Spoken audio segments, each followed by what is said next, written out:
Hello everyone, Election Watch Analysis here, and welcome to my 2022 Governor Prediction Map, my first Governor prediction of 2022 itself.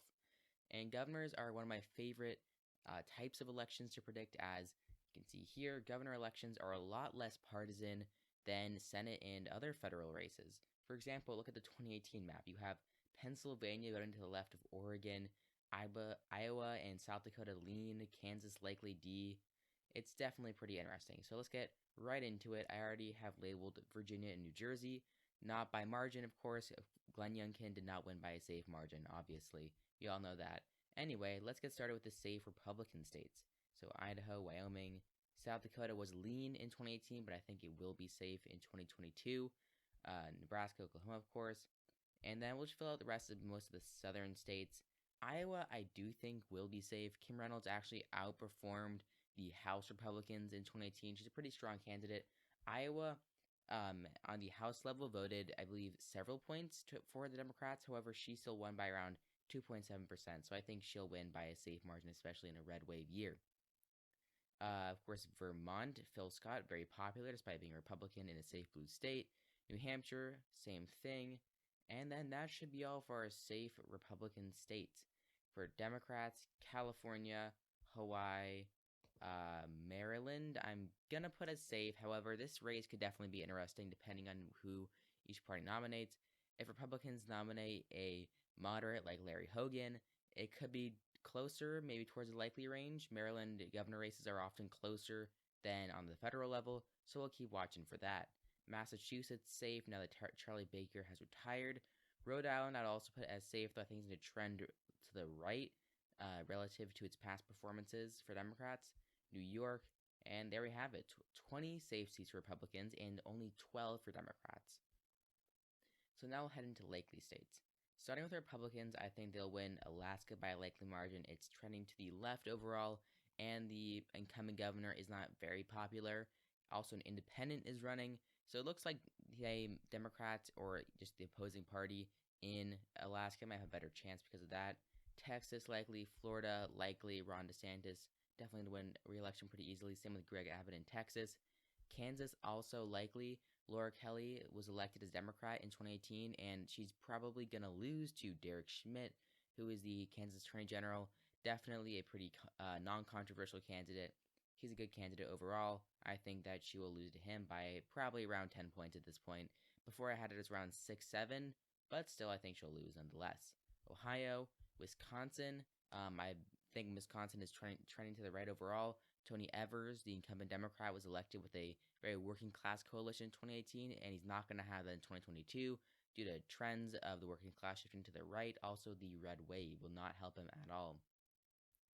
So that should be all the likely Republican states. 26 Republicans have already maintained control of the National Governors Association just with likely states, so that's a very good sign for them going into it. Democrats, Oregon might be a potential flip if Kate Brown, the incumbent governor, was not term limited since she's very unpopular. However, since she is not, I'll put it in the likely margin. Illinois will also be likely because J.B. Pritzker is not a very popular governor, I know, and Republicans might pour a lot of money into this. I know one very wealthy Republican is pouring a lot of money to unseat him, so I think it could get very close. Definitely a race to watch this year. Colorado likely. Connecticut would be closer, except Ned Lamont, the incumbent governor, he was elected only because a third right-wing party split the vote. However, he's a lot more popular now. His approval rating, and I'll be completely transparent, this is from Morning Consult, a rather biased pollster. It has him in the mid-60s. So because even though Morning Consult is a very biased pollster, I'm still going to trust that because of the sheer number of it. Even if it was adjusted, it's still likely he'd be rather well approved of. So I'm going to put it in the likely 5% margin. It's not by like 10% or anything. It's around 5. I think that will be all for the likely Democratic states. They now have 16 to 26 for the GOP. So now we get to our lean and tilt states. We'll start off with the lean states for the GOP. GOP, I think, will win Arizona by a lean margin. Even if Carrie Lake is a very Trumpist candidate, I think the red wave will help her win, and her name ID will as well. Michigan will be lean. Looks like it's James Craig versus Gretchen Whitmer. And while Whitmer had a lot of good polls earlier, I don't really trust those, frankly. Polls said Joe Biden would win Michigan by like a likely margin, and that definitely did not happen. She is still pretty unpopular. James Craig is a very good candidate, very good suburban appeal, and I think the red wave will also help him win by an even larger margin. And that actually might be my only lean Republican state besides Arizona. So we'll move on to Democrats. I believe that Minnesota will be a lean, maybe around 2%. Tim Walz is a good candidate. He has a lot of ancestral Democratic support. He won't have that this year, of course, but it'll definitely help him given that the suburbs are also trending to the left, and that will give him the benefit of a lean victory. Maine as well. So Maine has ranked choice voting for all of its elections, and it looks like it's the very unpopular former governor Paul Lepage against Janet Mills. Mills is not a very popular governor by any means, but Paul Lepage is actually the reason why ranked choice voting was instated, because he won with a plurality each election. So I think he's not going to win. I think it's going to be around 4 to 5% for Mills. And now we have Nevada, New Mexico, Georgia, and Pennsylvania, 4 states left. So all of these states are pretty interesting. I'll start off with New Mexico because that might be a little surprising to most people why New Mexico is not labeled yet. So Michelle Lujan Grisham, the incumbent governor, had a scandal where she paid money to, I believe, a staffer to prevent the outbreak of the scandal. Of course, it did not work, obviously, but that definitely will not help her at all. She's also running against a very good candidate, Mark Ronchetti, who is a meteorologist, good name ID.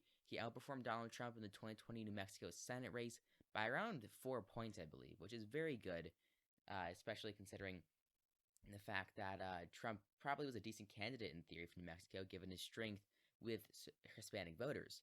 Now, New Mexico is trending to the right overall, so I think this could be a close election, definitely a sleeper flip.